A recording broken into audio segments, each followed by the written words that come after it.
পঢ়ি আছ হে ভগৱান মোৰ এই 5 বছৰীয়া ছোৱালী মই সিহঁতক খুৱাওঁতে পিন্ধাওঁতে মই বুঢ়া হৈ গৈছোঁ হে ভগৱান মোৰ যদি এটা ল'ৰা সন্তান থকা হ'লে মই কিমান সুখী হ'লোহেঁতেন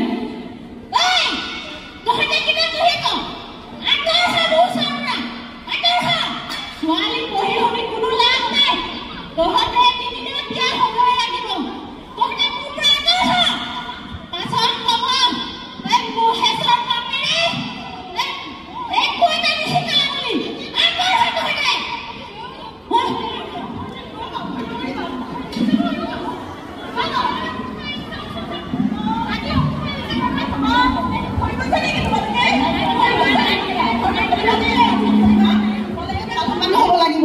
ভাল মানুহ হ'ব লাগিব ভালকে পঢ়িব লাগিব দেশৰ নামখন আনিব লাগিব তোমালোকে হেৰি নকৰিবাচোন আপুনি কি কৰিছে হে আপুনি ইহঁতকে গালি পাৰি আছে জুহালত কিবা আছেনে নাই গম আছে নে অকল গালি পাৰিবহে জানে চকাত কি আছে ভিতৰলৈ যাই যাওক মদ খাই আহি পেলাই ধৰক ফলক কৰি ঘৰত আহি সদায় চকাত কিমান গালি পাৰিবহে জানে আপুনি তাৰ বাহিৰে কিবা জানেনে এইবিলাক নকৰিবচোন আপুনি ভাল নালাগে নহয় ইহঁতৰো ভৱিষ্যত আছে ইহঁতে সন্তান জীয়াৰিব হ'ল বুলিয়ে ইহঁতৰ কি অধিকাৰ নাই নেকি আপুনি যে সদায় গালি পাৰি থাকে এনেকে কৰিলে কিন্তু মই ভাল নাপাওঁ এনেকে নকৰিবা তোমালোকে ভালকে পঢ়িবা মা ভালকে পঢ়িবা দেউতাই যেনেকে কৰিছে দেউতাৰ পৰা বিপৰীত তোমালোকে ভাল মানুহ হ'ব লাগে বেটা ভাল মানুহ হ'ব লাগে দেই ধুনীয়া মাজনী ভাল ভয় নকৰিবা আপুনি সিফালে যাওক আপুনি সিফালে যাওক আপুনি সিফালে যাওক ঘৰত মদ খাই ঘৰত মদ কৰি নাহিব সিফালে যাওক কৈছে নহয় লাজ নালাগে আপোনাক লাজ নালাগে মদ খাই আহি মদ খাই লাজ নাই চৰম নাই দেশৰ নাম ঠাই কৰিব লাগে তই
নাৰী নিৰ্যাতনা তুমি ভুক্তভোগী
কিছুমান সকাহ পালেহেঁতেন।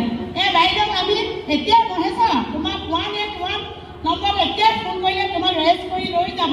তুমি জানানে? হয় নেকি? হা এখন যে আইন আছে বুলি নহ'লে মই সঁচাকৈ এখেতৰে দেখোন 6জনী ছোৱালী আছে। এখেতে দেখোন ইমান পঢ়াই শুনাই ডাঙৰ দীঘল কৰিলে, বুজিছে? ইঞ্জিনিয়াৰ পঢ়াইছে। ময়ো সঁচাকৈ আজিৰ পৰা মোৰ ঘৈণীয়েকক মই নেমাৰো। মোৰ সোনকালে কেইজনী ছোৱালী তুমি বুজা কাৰণে আমাৰ বহুত বহুত ভাল লাগিছে। তুমি যে ইমান পালো মই আজি পৰা মাদক দ্ৰব্য খাই আৰু হুলস্থুল নকৰো। আৰু ছোৱালী ল'ৰাও একে আৰু ছোৱালীও একে সমমৰ্যাদাৰ দিম আমি। আজি সকলোৱে নাৰী আৰু পুৰুষ সমমৰ্যাদা প্ৰদান কৰিম বুলি আজি এই বাটৰ নাটকখনক কৰি ইয়াতে সমাপ্ত কৰিছোঁ। সকলোৱে আহক, আমি নাৰী আৰু পুৰুষ সমমৰ্যাদাই দিব বিচাৰোঁ। সমুদায় আজি আমাৰ পোহৰ চিয়ালেখৰ পৰা এইখন বাটৰ নাট কৰা হৈছিলে। আমাৰ মহিলাসকলৰ নাৰী নিৰ্যাতনৰ ক্ষেত্ৰত যথেষ্ট ভুগি আহিছে আৰু আমি সেইটোৰ মাজত পাৰ্থক্য নাৰাখি আমাৰ ৰাইজৰ ফালৰ পৰা আমি সকলোকে আহ্বান জনাইছোঁ এই বাটৰ নাটৰ যোগেদি ভৱিষ্যতে যাতে আমাৰ নাৰী নিৰ্যাতনটো বন্ধ হয়। নাৰী নিৰ্যাতন বন্ধ কৰক, নাৰী নিৰ্যাতন বন্ধ কৰক, বন্ধ কৰক, বন্ধ কৰক, নাৰী নিৰ্যাতন বন্ধ কৰক, বন্ধ কৰক, বন্ধ কৰক। সকলোৱে আজি আমি সংকল্প এটা লৈছোঁ যে আমি ল'ৰা ছোৱালী সমান চকুৰে চাম আৰু কাকো বেয়া বুলি নাভাবোঁ, ভেদাভেদ নাৰাখোঁ।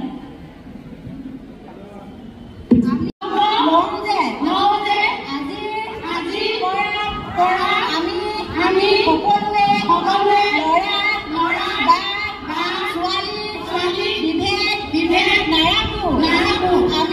আমি সকলোৱে